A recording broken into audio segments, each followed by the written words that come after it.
उनकी मूर्छा ने तुम्हें संसार से बांध रखा है। कोई और कारण नहीं है जो तुम्हारे भीतर राग को जन्म दे और उसे स्थिर रखे। मर रहे जगत में जीना, गहरी आसक्ति के साथ जीना, मरने के बाद भी साथ ले जाने की प्यास और क्या कहती है। निश्चित ही ये किसी होश वाले के लक्षण तो नहीं। तुम्हें होश आए, तुम्हारी प्रज्ञा जगे तो देख पाओ, देह के संबंध, मन के संबंध और विचारों के संबंध भी चाहे कितने ही प्रीतिपूर्ण क्यों न हो, लंबी यात्रा कर न सकेंगे। उन्हें मर ही जाना है देर बेर। तुम्हारा रुदन विलपन बचा न सकेगा। क्षण भंगुर की प्रीत में दुख ही दुख रहेगा। एक का ज्ञान नहीं हो रहा क्योंकि हमारी बुद्धि अनेक के ज्ञान में प्रवृत्त है। एक का अनुभव नहीं हो रहा क्योंकि हमारा चित्त अनेक के अनुभवों में प्रवृत्त है। ब्रह्म का बोध नहीं हो रहा क्योंकि हम संसार के बोध में लीन हैं। जिसे जानने के बाद कुछ भी शेष नहीं रह जाता जानने को, उसका ज्ञान नहीं हो रहा क्योंकि हमारे अंतःकरण उसको जानने में लगे हुए हैं जो कभी बच ही नहीं सकता। हमें अमृत का स्वाद नहीं मिल रहा क्योंकि हम उसके भोग में तत्पर हैं जिसका परिणाम ही विष है, मृत्यु है, और इससे बचने की जिम्मेदारी किसी और की नहीं, वो हमको ही स्वीकारनी होगी। परमहंस रामकृष्ण देव एक दिन शिष्यों के साथ बैठे हुए थे। वहीं बगीचे में दो पत्थर की शिलाएं पड़ी हुई थीं। परमहंस देव ने दोनों शिलाएं एक दूसरे के ऊपर रख दी और विवेकानंद को निकट बुलाया। उन्होंने पूछा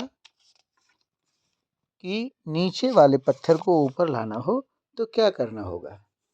विवेकानंद ने ऊपर वाली शिला को उठाकर नीचे रख दिया और नीचे वाली शिला ऊपर हो गई। रामकृष्ण शिष्यों की ओर देखकर कहने लगे, एक शिला है संसार और दूसरी है परमात्मा। एक है वासना और दूसरी है भक्ति। संसार का प्रेम ऊपर आएगा तो परमात्मा की भक्ति नीचे चली जाएगी। भक्ति ऊपर आएगी तो संसार की वासनाएं नीचे चली जाएंगी। दोनों साथ नहीं रह सकती। एक को नीचे जाना ही होगा, एक को जीवन से हटना ही होगा। हम क्या करते हैं? परमहंस देव ने दो शिलाएं दिखाई, एक संसार की, दूसरी परमात्मा की। हम तो एक ही शिला को देख पाते हैं और एक में ही जीते हैं। हमारी एकमेव शिला हमारा संसार है। हम तो संसार को ही जीते हैं, परमात्मा का हमें कुछ ध्यान ही नहीं है।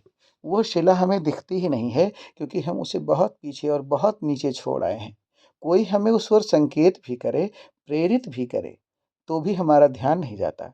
संसार की प्रीति, वासनाओं की शिलाएं हमारी छाती पर चढ़ बैठी हैं। विषयों की शिला है, भोगों की शिला है, तन्मात्राओं की शिला है। आसक्ति और मोह के महल उन शिलाओं पर हमने रचे हैं। विडंबना यह है कि हम नहीं जानते कि हमारे महल ढह जाने वाले हैं। सारी शिलाएं मृत्यु की शिलाएं हैं। सारे महल मृत्यु के महल हैं। वे हमें बचा नहीं सकेंगे। एक दिन उन्हें हमें छोड़कर जाना ही पड़ेगा। हमारी तमाम अपेक्षाओं और आसक्तियों के बावजूद हमें जागना ही होगा। हमें आंखें खोलनी होंगी। हमें उस दूसरी शिला को देखना होगा। हमें प्रीति की धारा मोड़नी होगी। हमें मोह का केंद्र छोड़ना होगा। हमें सत्य को पहचानना होगा। हमें परमात्मा की ओर जाना होगा। यह जीवन और किसी उद्देश्य के लिए है ही नहीं। लोक का कल्याण तुम्हारा विषय नहीं। महत्तर दायित्व आत्मकल्याण का है। शेष प्रवंचनाएं ही हैं। वो है ही क्या जो तुम औरों को दे सकते हो? तुमने सार वस्तु पाई ही कौन सी है जिसे लुटा देने से जगत का कल्याण हो जाएगा? तुम्हारे जीवन में मोह है, आसक्ति है, राग द्वेष और घृणा का लोक है।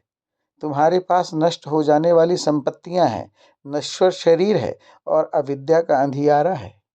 नित्य का बोध नहीं है और अनित्य के कोष लुटाकर तुम किसे सुखी कर दोगे?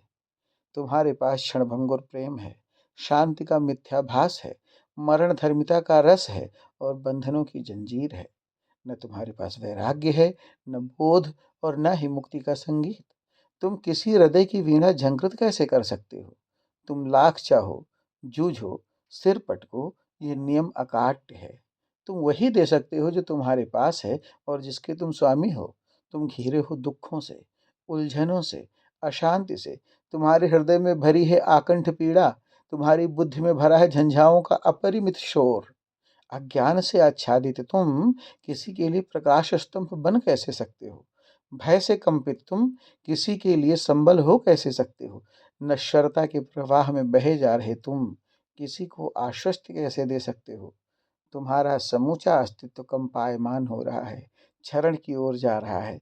मृत्योन्मुख तुम किस भरोसे जगत हितैषी बनने चले हो?